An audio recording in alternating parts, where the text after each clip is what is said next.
நடத்தும் உம் கரங்கள் நான் கண்டேன். தேவை பெருகும் போது சிக்கி தவித்திடாது உதவும் உம் கரங்கள் நான் கண்டேன். எல்லா நெருக்கத்திலும் என்னை வீழாமல் காக்கும் அன்பின் நல்ல கர்த்தரே.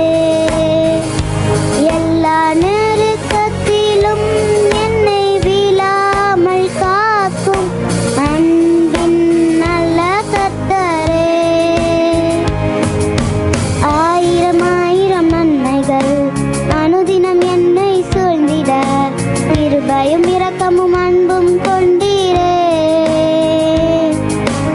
ஆயிரம் ஆயிரம் நன்மைகள் அனுதினம் என்னை சூழ்ந்திட கிருபையும் இரக்கமும் அன்பும்